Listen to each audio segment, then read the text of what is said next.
నమస్కారం అండి, నేను doctor Sravani Kolluri, clinical director Nest fertility centre Madinaguda. So ఇవాళ మనం డిస్కస్ చేయబోయే టాపిక్ వచ్చి ఐవీఎఫ్ అనేది ఎందుకు ఫెయిల్ అయ్యే ఛాన్సెస్ ఉంటాయి అండ్ ఏ రీజన్స్ దాని ఫెయిలియర్కి మనం కాంట్రిబ్యూట్ చేయొచ్చు, అది ఇవాళ మనం డిస్కస్ చేద్దాం.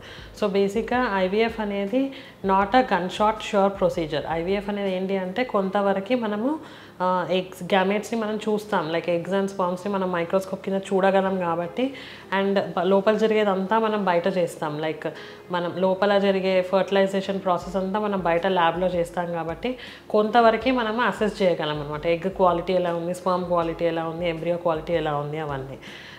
సో దానివల్ల ఏంటి అంటే సక్సెస్ రేట్ అనేది కొంచెం ఎక్కువగా ఉంటుంది, లైక్ 70% వరకు ఉంటుందన్నమాట.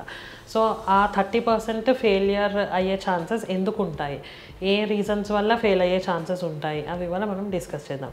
సో బేసిక్గా వచ్చి ఒక్కోసారి ఏంటి అంటే ఎగ్ క్వాలిటీ అంత బాగోదన్నమాట, ఎక్కువ గ్రాన్యులేషన్ అట్లా ఉండడము, అండ్ ఒక్కోసారి ఏంటంటే స్పర్మ్ క్వాలిటీ బాగాలేకపోవడం, స్పర్మ్ మొటిలిటీ లేకపోవడం, మార్ఫాలజీలో ఇష్యూస్ ఉండడము. సో దీనివల్ల ఏంటి అని అంటే దీనివల్ల వచ్చే ఎంబ్రియో ఏదైతే ఉంటుందో అది కూడా మనకి హెల్దీ ఎంబ్రియో అనేది రాదు. ఒక్కోసారి ఏంటి అని అంటే grade B grade embryos, C grade embryos కూడా వస్తాయన్నమాట.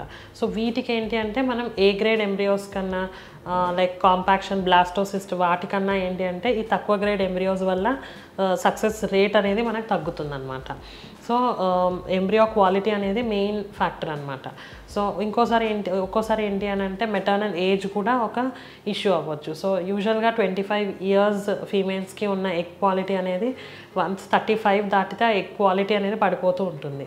సో మనకి ఎంబ్రియో క్వాలిటీ బాగానే వచ్చినా కానీ దానికి యూట్రస్ లోపల ఇంప్లాంట్ అయ్యే కెపాసిటీ అనేది తక్కువ ఉంటుందన్నమాట. సో ఏజ్ కూడా one of the important role అనమాట సక్సెస్ రేట్కి. సో యూజువల్గా యంగ్ ఏజ్లో ఉన్న సక్సెస్ మనకి ఓల్డ్ ఏజ్లో తగ్గుతూ వస్తుందన్నమాట. అండ్ ఇంకా ఏ రీజన్స్ అని అంటే how the embryo transfer procedure was done, like ఏంటి అని అంటే ఒక్కోసారి ఏంటి అంటే ఎంబ్రియో ట్రాన్స్ఫర్ డిఫికల్ట్ అయ్యి బ్లీడింగ్ అయినా కానీ, లేదా ఇన్నర్ క్యాథెటర్కి బ్లడ్ ఏమన్నా అంటినా కానీ, లేదా ఎంబ్రియో డిపాజిషన్ కరెక్ట్ ప్లేస్లో అవ్వకపోయినా కానీ, ఇట్లాంటివి ఏ ఇష్యూస్ ఉన్నా కానీ మనకి ఫెయిల్ అయ్యే ఛాన్సెస్ ఎక్కువగా ఉంటాయి. అండ్ ఇంకోటి ఏంటి అని అంటే రికరెంట్ ఇంప్లాంటేషన్ ఫెయిలియర్ ఉన్న వాళ్ళకి, లైక్ ఆల్రెడీ ఒక 2-3 సైకిల్స్ ఆఫ్ ఐవీఎఫ్ అయింది అయినా వాళ్ళకి అతకట్లేదు అంటే కనుక వాళ్ళ ఎగ్గులో కానీ స్పర్మ్లో కానీ ఏదో ప్రాబ్లం ఉంది అని అసెస్ చేసుకొని యూజువల్గా డోనర్ దానికి వెళ్ళడానికి సజెస్ట్ చేస్తాము. ఇంకోటి ఏంటి అని అంటే రికరెంట్ మిస్క్యారేజెస్ ఉన్న వాళ్ళకి కూడా సక్సెస్ అయ్యి అబార్ట్ అయిపోతూ ఉంటుంది.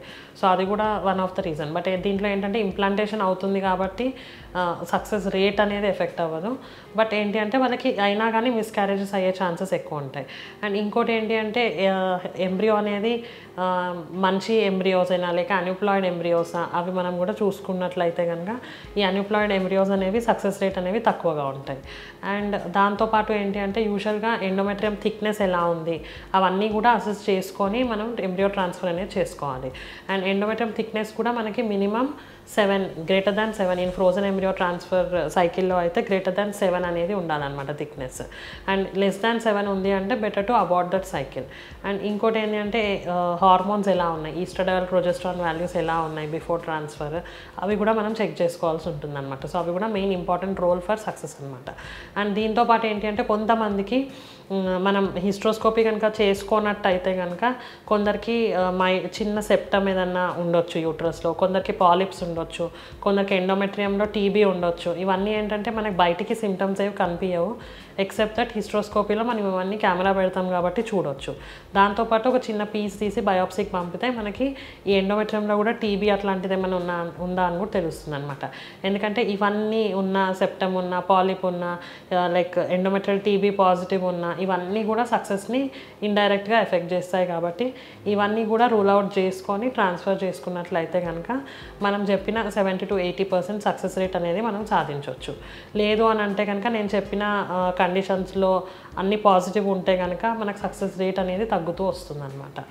అండ్ దీని గురించి ఇంకేమైనా వివరాలు తెలుసుకోవాలన్నా కానీ feel free to visit Nest fertility centre Madinaguda.